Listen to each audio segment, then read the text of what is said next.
Be confident and authentic at the same time. Stay tuned.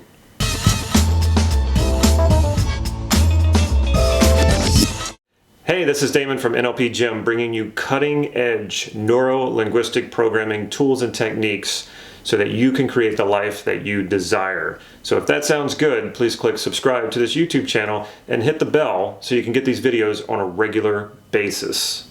Most people think of being authentic as revealing a lot about yourself, if not everything about yourself, to others. And people think often that being confident is that guy or that woman who just says all the right things and looks good and who's that James Bond type. And not only is that not really what confidence and authenticity is, it's a really bad idea, or both of them are bad ideas. So let's just drop those right away. First of all, you've never not been yourself. Now, I did just do a video on persuasion and influence and being yourself. And I talk about what it means to be yourself and not be yourself. Basically, not being yourself means you're not congruent with your values. Your behavior and what you say is not congruent with your values, or they're not congruent. Your behavior is not congruent with what you say. But let's be really clear about this. Let's take this a little bit deeper. You're always yourself. You've never not been yourself. You can't not be yourself. Where do you go when you're not yourself? So owning that is a huge step in authenticity. So even when you're not congruent, even when you're not aligned with your values, own it. Own that you're not being who you want to be. It's not about not being who you are, because your actions are a part of who you are.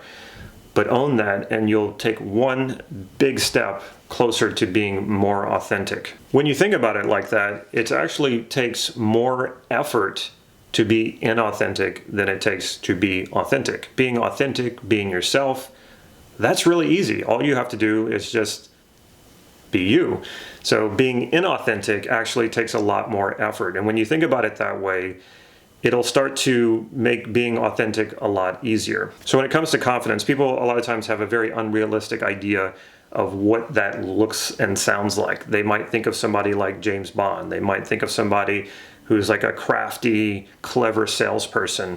But the truth is, if we ever met somebody like that, somebody like James Bond, we would be highly skeptical of them. We would be thinking, something's not right about this person. It works for the movies. It doesn't work so well in real life. And then if you ever meet that crafty, clever salesperson, you often don't trust them. So that's not really the kind of confidence that you want. Before I get into how to be more authentic and more confident when you're authentic, I wanted to share a story about a friend of mine who ran into a problem with being incongruent or not being sure what she wanted. She went to Hawaii, and in Hawaii there's something called Stairway to Heaven. It's a hike that is a beautiful hike that is one of the highest points in Hawaii, and it was put there by the military around World War II. It's closed off to the public, so you're not supposed to go. It's actually illegal to go there, and there are security around there, and if you get caught, you could be fined or you could be arrested. Now, my friend is not from the US, she's from a different country, and she was here visiting, but she wants to come back to the US, and she has a vision of working in the US. But at the time, she was with some friends, and they all wanted to go to the Stairway to Heaven, and this was actually making her a bit nervous because she didn't want to get into trouble. She's not a lawbreaker. She doesn't like to break rules. But yet her friends wanted to go, and she also identifies herself as being very adventurous and spontaneous. So her and her friends passed through certain areas they weren't supposed to pass through, and finally came to the Stairway to Heaven, and there was a security guard out there. Well, as soon as the security guard went out of sight, her friends took off running to go to the Stairway to Heaven, to get on the trail to go to the hike, and she didn't go. She stopped. And instead, she went back to the village.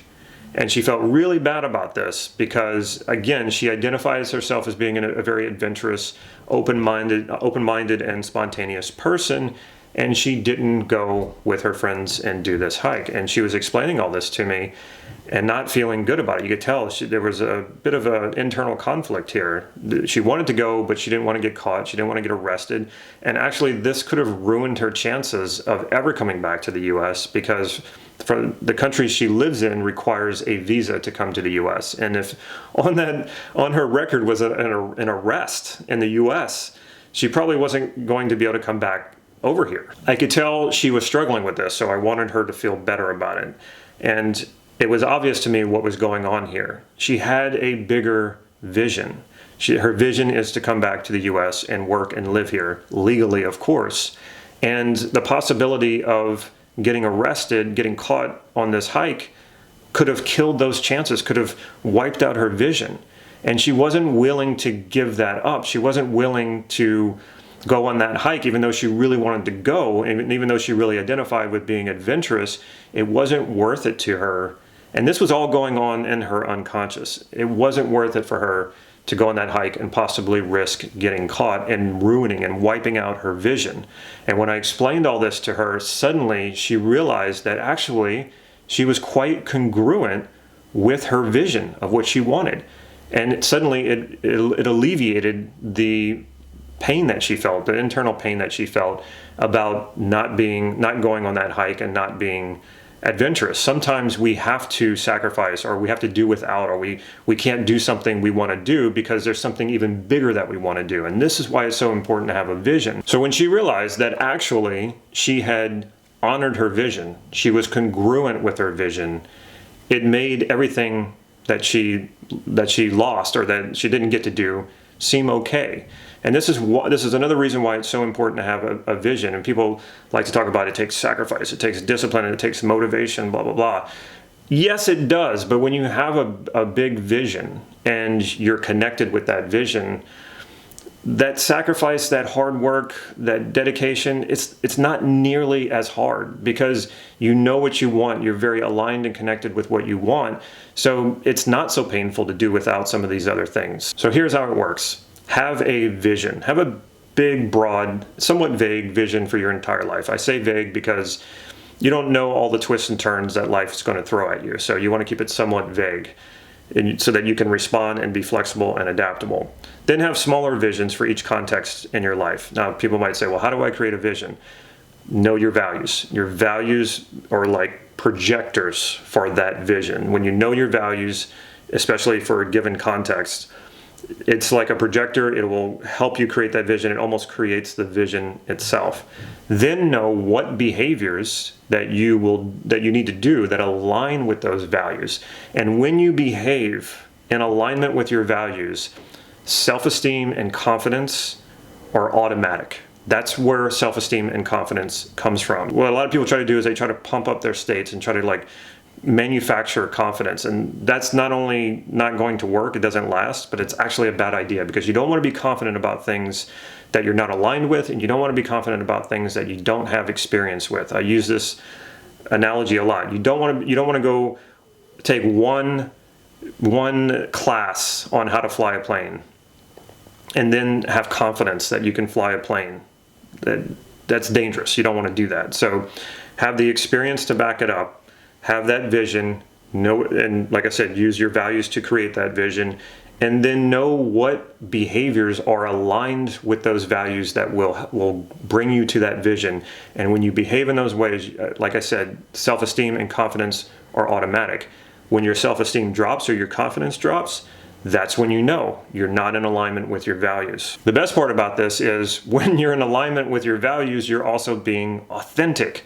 So it all works together. You're authentic and you're confident and you're moving toward your vision all at the same time. When you know what your values are and you're connected to them, you can walk into any situation, no matter how new it is, situations that would normally make you nervous, you would normally not feel confident in.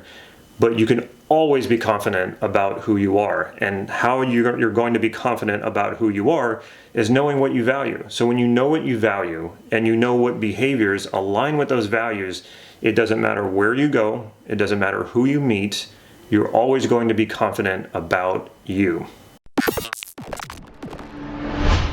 check out my free webinar on the 3 things wrong with NLP trainings and how to overcome them. You can get your hands on this free webinar just by checking here in the description or in the comment. I'll pin a comment to the top. You just click the link and you can get free access to that. Also, check out my website, nlp-gym.com. There you will find some other free trainings like free hypnotic inductions. Check out NLP Gym on Facebook as well. I put real-time updates on pretty much whatever it is that I'm up to.